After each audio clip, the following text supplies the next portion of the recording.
Hi guys! Alam kong matagal akong nawala sa YouTube and for a very good reason. Sa totoo lang, ang dami-dami kong gustong ikwento sa inyo. Lalo na yung part na fiscal na ako!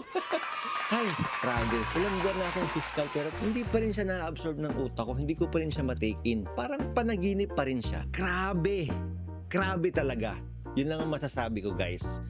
And sa video na to, gusto kong pag-usapan, i-share sa inyo, ikwento sa inyo yung transition ko from PAW lawyer, public attorney, papunta sa prosecutor o fiscal. Ikikwento ko sa inyo yung mga steps na ginawa ko, pati yung reason sa paglipat ko from PAW to prosecutor. Pero bago ang lahat, meron pa kasi akong pasok. So, magpe-prepare ako, samahan nyo ako, papunta sa office at ikikwento ko sa inyo.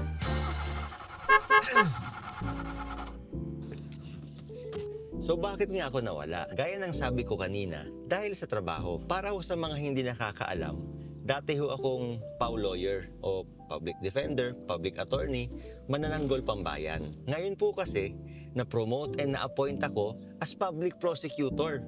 Fiscal na ako! Alam niyo ho kasi no, hindi po yun simpleng job application lang. May mga qualifications, tests, tsaka interviews. At higit sa lahat, yung pinakamatagal dyan, yung waiting time. Hindi siya kagaya ng ibang job application na 1, 2, 3 months lalabas na yung result kung tanggap ka or hindi. Kadalasan talaga dyan, yung mga appointment, lumalabas taon ang hihintayin mo. So matagal talaga.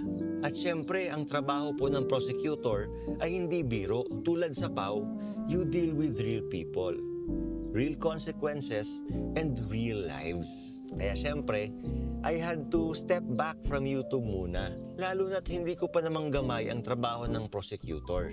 And second reason, syempre, adjusting season. Bagong office, bagong workload, and bagong responsibilities. So ayun, biglaan yung transition. Noong una, akala ko, kaya ko. Sa umaga, trabaho ng piskal. Then sa hearing, office duty, tapos magre-resolve ka, PI, inquest, tapos sa gabi, magsusulat ng script, mag-film, mag-shoot, mag-i-edit, tapos i-upload. Easy lang. Grabe. Ang reality po kasi, kagaya po sa inyo, hindi naman po tayo robot. And kahit gusto ko mang mag-upload weekly, hindi na kinakaya ng utak at katawan.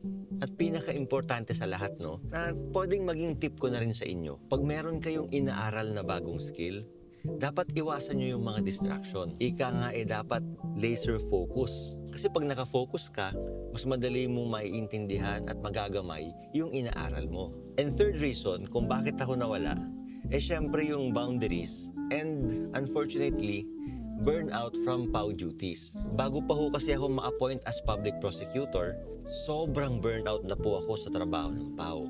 Oh, don't get me wrong ha. Love ko po ang PAW at ang opisina namin. Pero sobrang pagod at pressure po sa work. Dagdag pa yung personal events sa buhay ko. Kagaya nitong recently lang, nung May 2025, namatay yung lola ko. Nakakalungkot, pero ang iniisip na lang namin, at least hindi na siya nagsasuffer, di ba? So, bukod doon, syempre, yung mga gusto ko pang gawin ng mga sideline, side businesses, ang dami-daming iniisip. Kaya, na-overwhelm ako. Dito ko na-realize na, totoo pala yun. Totoo pala na merong burnout. Iba kasi yung pag naririnig mo lang sa ibang tao at iba rin kapag ikaw mismo yung nakakaramdam. Grabe, sa mga hindi pa nakaka-experience, ako na nagsasabi sa inyo, hindi maganda sa pakiramdam. Hindi siya yung simpleng pagod lang kasi pag pagod ka pwede mong ipahinga eh. Pero pag burnout ka, iba. Iba talaga. To be honest medyo nagigilty ako kasi ang dami nagme-message sa akin, "Attorney, kailan ka mag-video ulit? Attorney, namimiss na namin yung mga law school tips mo." And while I appreciate it, merong part sa akin na nagsasabing, kung pipilitin mo yung sarili mo ngayon, pangit lang din yung lalabas. Hindi na siya service. Content na lang siya for the sake of content.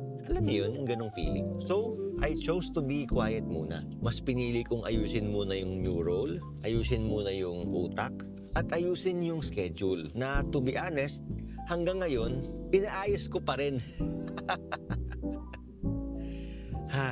Pero hindi matatapos ang video na to sa puro kwentuhan lang. Siyempre, meron akong lesson at learnings na gusto kong i-share sa inyo. Pero mamaya na yan pag uwi ko.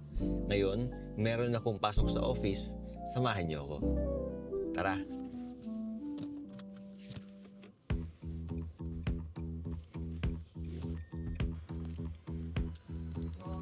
Morning! Thank you.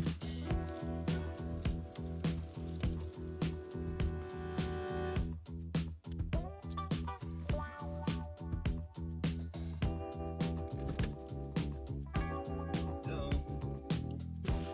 Good morning. Morning. Morning.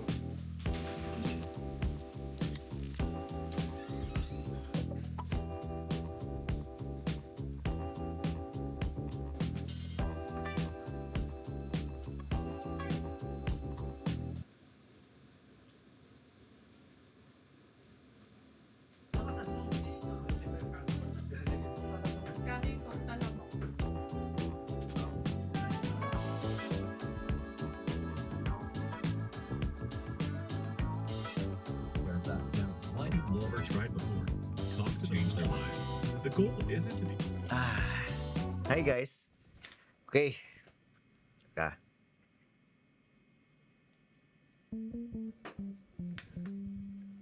Okay, first lesson. Kung law student ka or bagong lawyer, baka feeling mo lately, ba't parang wala na akong energy? Ba't dati, kaya kong mag-aral hanggang 2 a.m. Ngayon, 11 p.m. pa lang, dead bat na. Here's the truth. You're not lazy. Nag-iba lang yung season mo. Or in other words, may iba ka lang talaga na pinagdadaanan. Sa akin kasi nag-shift ako from one role to another. So I had to adjust mentally, emotionally, and physically. Kaya ang tip ko sa inyo, huwag nyo agad sisihin ang sarili ninyo kapag nakakaramdam kayo ng ganyan. Lesson number 2, we don't have unlimited yeses. Nung tinanggap ko yung appointment ko bilang prosecutor, hindi lang siya yes to promotion. It was also yes to heavier responsibility, yes to more accountability, and yes to more people depending on your decision.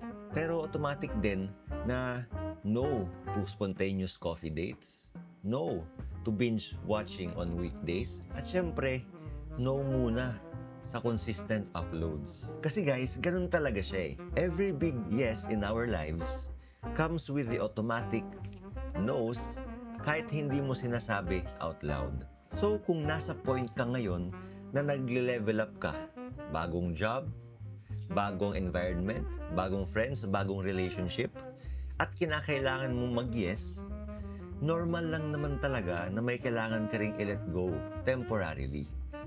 Pero tandaan nyo lang na hindi kawalan yun. Pwede mo naman siyang balikan ulit pag ready ka na. Pero dahil limited ang yes natin, dapat piliin natin kung saan tayo mag-yes. Isipin natin, worth it ba yung bagay na yon? Kung hindi, baka may ibang bagay na mas mabuting paglalaanan natin ng ating yes. Tandaan nyo lagi tandaan, saying yes to something means saying no to something else. And lesson number 3. Ito feeling ko marami talaga ang makaka-relate, lalo sa mga law students. Ewan ko kung ako lang o malamang naramdaman nyo rin to. Parang kailangan muna nating mabugbog ng sobra bago tayo maging deserving sa pahinga. Nagigets nyo yung feeling na ganun, yung ganung pakiramdam? Pero sa totoo lang as a prosecutor and as a human, kung hindi ka marunong magpahinga, darating yung time na hindi ka na rin makakapag-function ng maayos. At sa trabaho na to, hindi pwede yun. People's lives, liberty, and rights are at stake. Kaya kung meron man akong kailangang sabihin sa inyo today, ito yun Please, please lang, huwag mong gawing prize ang pahinga. Tool siya, hindi siya trophy. Kung kailangan magpahinga, magpahinga. Huwag ipagdadamot sa sarili ang pahinga. Tandaan nyo na ang pahinga or rest is not a reward, it's maintenance. Kung law student ka, bar reviewee, or young lawyer watching this, baka iniisip mo, grabe, hirap na ako, tapos mabagal pa yung progress ko.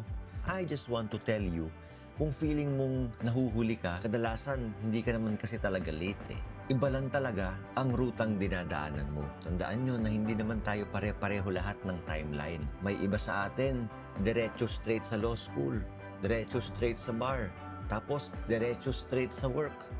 And meron din namang iba na stop muna. Work muna, pivot muna, and that's okay. Kung kailangan mong mag-slow down ngayon, hindi ibig sabihin na wala ka ng mararating. Minsan, kailangan mong huminto sandali para hindi ka sumabog sa gitna ng biyahe. Okay? Okay. So, anong ibig sabihin nito for our channel? Nawala ba ako? Oo. Babalik ba ako? Oo. Same ba yung content? Oo. Pero hindi. Well, still the same mission. Tulungan kayong mag-survive at mag-thrive sa law school and sa legal careers ninyo. But now, ang kinaganda, meron ng prosecutor POV. So in the next few videos, you can expect things like day in the life of a prosecutor in the Philippines, workload ng prosecutor, o kaya prosecutor versus public attorney, o di naman kaya productivity, mindset, at real talk about being a government lawyer. And syempre hindi natin makakalimutan at hindi mawawala to. Mga law school tips, study hacks, at kung paano hindi kainin ng buo ng recitations ang mental health mo. Yung format, pwedeng ganito na talking head, pwede rin naman siguro vlog style videos. Tingnan natin kung alin ang kakayanin ng schedule. So kung umabot ka hanggang dulo, unang-una sa lahat, thank you. Kahit nawala ako ng matagal, andito ka pa rin. Kaya, thank you so much. Second, gusto kong marinig yung suggestions nyo. Comment down below. Law student ka ba? Bar reviewee? Young lawyer? O curious lang? Pangalawa, anong gusto nyong topic sa next videos natin? Kung nagbabalak kang pumasok sa law school, panoorin mo yung video na to para magka-idea ka.